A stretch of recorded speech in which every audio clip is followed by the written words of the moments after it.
Hi, everyone. I'm Christine Tulley, President and Executive Writing Coach at Defend and Publish. Welcome to episode 84, Old School Revision with Scissors. This summer, as I was working on a revision of a runaway introductory chapter for a book revision, I realized I really needed to print this draft out and not only print it out, but actually move some pieces around.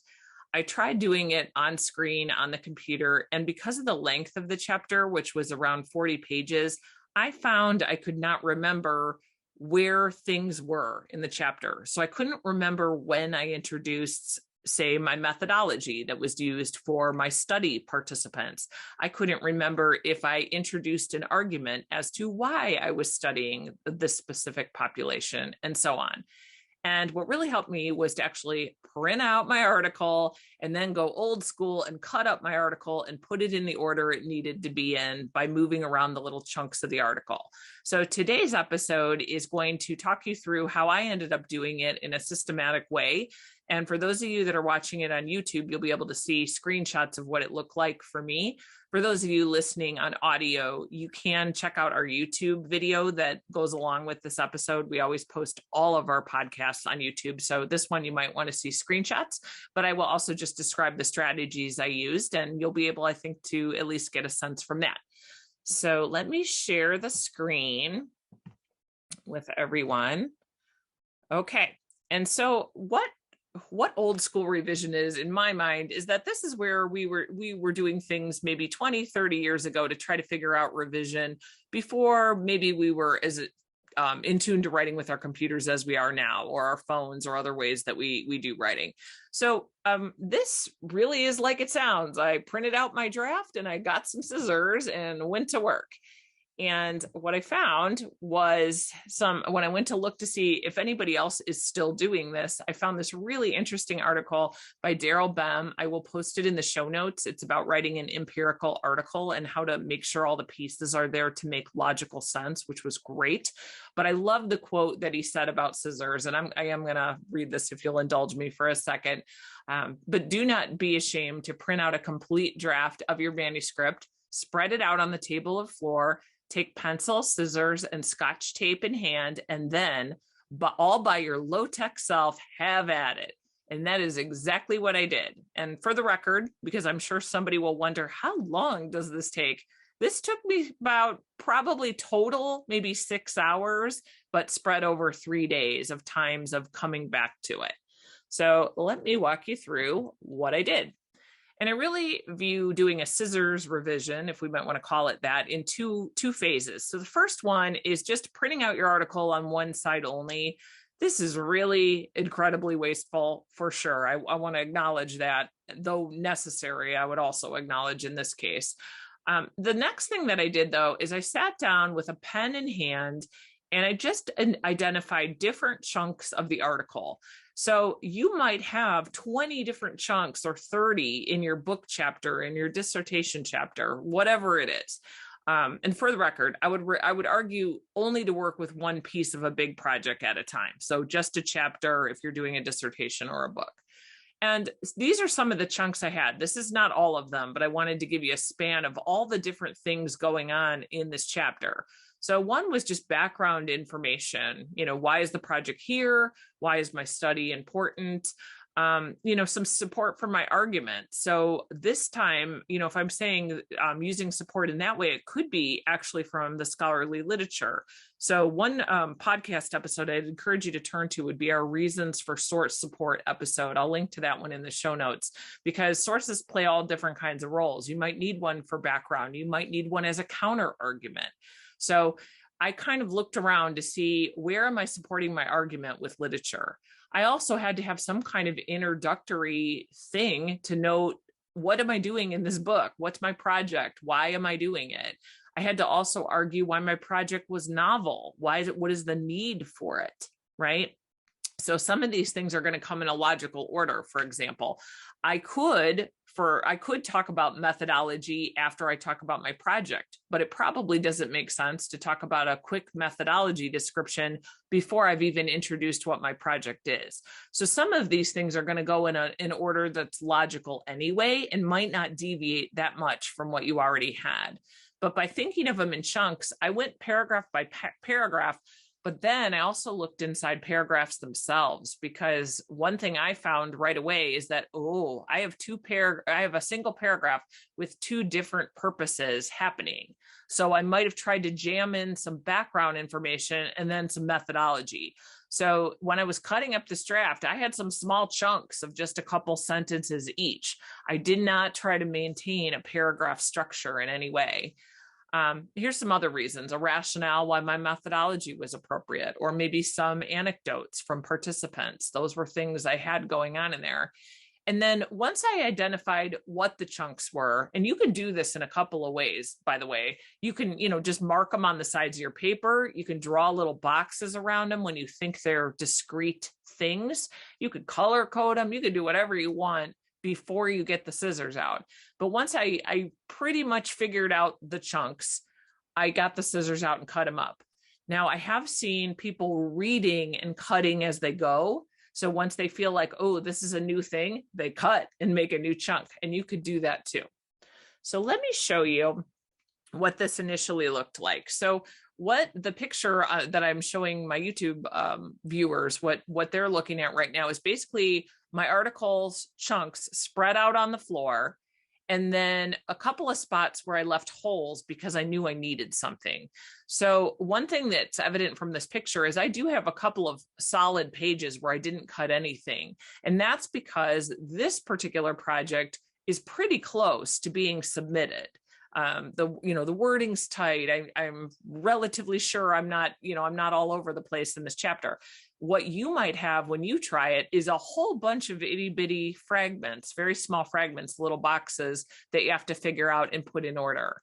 And so some things that happen immediately from this first attempt at trying to put these things in order is that I would start leaving spaces between things where I knew, I don't really have anything. So I would leave like a big space, and you'll see here, this is laid out on a carpet where I have this big chunk of carpeting showing because I don't have anything put there. And it's because I didn't know how to hook two pieces together yet. Other things that are evident for me doing this when I started laying things down is, as I saw things needed to be put next to each other, I wrote notes about how to connect them. Because at this stage, I wasn't worried about, that sentence doesn't make sense with this other sentence. It might still need to go together in terms of content coming before and after. And all I need to do as a writer is do some connection. So the other thing about laying this on the ground is I had my pen out too. So as I was putting things together, I was thinking about how could I connect these in a sentence, and even writing out just a quick draft of what that sentence might look like on one of the chunks. So that's what this picture is showing. It might be useful to check out on YouTube. So I put a close-up shot on this next screen for people that are just listening. And sometimes you'll see a main draft going along, and then there'll be a chunk kind of going over to the side. And that's because I knew, hey, I have this big chunk of content, which actually needs to land in the middle of another paragraph. So it got real messy. So you can see in this picture, every time I saw I needed to add something that I just couldn't put in a linear fashion of, little fragment chunk by chunk in the little squares of paper, I had to put things over to the side. I had to draw arrows. I had to write notes. So I also wrote some notes where I realized, I have a whole brand new section that still needs to be written, but then I'm going to put some chunks over to the side that could go in that section. I may not use all of it. So it definitely got messy, but it was really helpful to just figure out how to do this. And then what I would argue you're doing in the second phase then of doing a scissors revision is you're kind of looking at all the chunks you have and then laying the first one down and then the second one.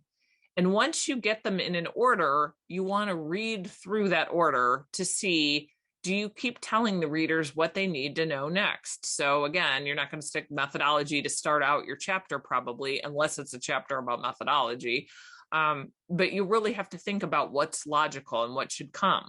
I also tried to think now stylistically, meaning, do I really want to open with a boring statistic about, publication rates of academic mothers, which is the work that I was doing? Or do I want to open with a cool anecdote? Like I chose the anecdote, because I figured as a reader, I'd be more interested in that too. So the other thing that I did was I read through all the chunks once I had them laid down, and then I moved some chunks around again, because once I read through the whole thing, I realized, oh, it's kind of lopsided where I'm doing too much of citing other people's literature and not enough of working in my participants' anecdotes. But once I got it in an order, I really liked it. Then I got a pen out. Well, actually, this was a marker so I could see it. I did a marker and I just numbered all the chunks, because I worried that now that I did all this hard work and got them all in order, somebody was going to blow by, like some kids would run through them, or somebody'd open a window and they'd all scatter. Something terrible would happen. So I numbered them all, so I at least knew that if something happened, I could put them back together. But the other thing that I tried to do was keep them separate from anybody being able to tangle with them. And so I was fortunate that we have kind of a catch-all office where we throw things at my house.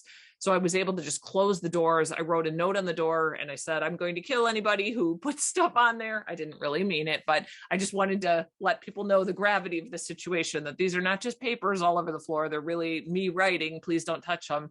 And I put a note on there also to say when they'd be moved. So people knew they couldn't go in there, but only for 36 hours while I got it figured out.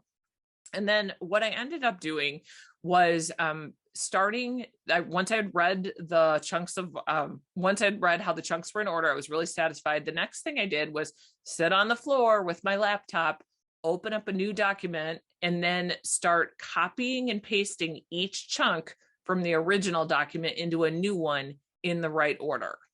And why I did that, and why I would argue starting fresh in a new document is better, is because it makes you be very you can be very methodical in putting a chunk in, making sure you like where it goes, then taking the next thing, then liking where it goes. And so one other thing that I did that's a little bit redundant is in the original draft, I used strike throughs to cross out words, so that were paragraphs or chunks, to make sure that I had actually moved them. So I made sure things that needed to get moved were moved, and not all of it got moved. I found a part of 3 pages that I was really attached to, that was a really great anecdote. I loved it, but I knew I couldn't keep it. It could not stay in there for the length of the chapter. And, I'm hoping to find another space, but, if I don't, I don't. And so here's another reason to kind of hang on to that extra writing. You can use it again for something else. So I just labeled what it was, saved that chunk I didn't use as a separate Word document. But this is something that it's a practice I talked about in many of our webinars and our workshops. So you'll hear me talk about that again as we go through this in the podcast.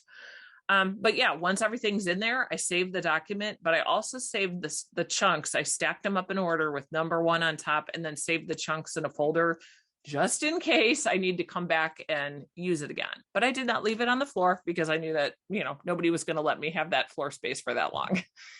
So to conclude then, I want to show one picture of a close-up note, and it's a spot where I realized what this revision strategy could do. And what I found it did is it showed me where I was not making the big connecting moves in my writing for readers. So one of them was I needed to say what my book ultimately does. What is it offering? What is the thing? And I realized I have that in my book proposal, but it never showed up in my introduction. So I made sure that I put it there. So hopefully you'll find these strategies helpful. I'll link to that article and those podcast episodes that will be relevant in the show notes. And I also want to say we really appreciate everybody that's been following us on Apple Podcasts and Spotify, and following us on YouTube. We always enjoy seeing, more followers. And so we're happy when you do that. If you're listening and have an idea for a suggestion for an episode, I'm always looking for those. You can reach out to me at Christine at Defend and Publish, and I'd be happy to find out what's on your mind. What can we help you with? Happy writing.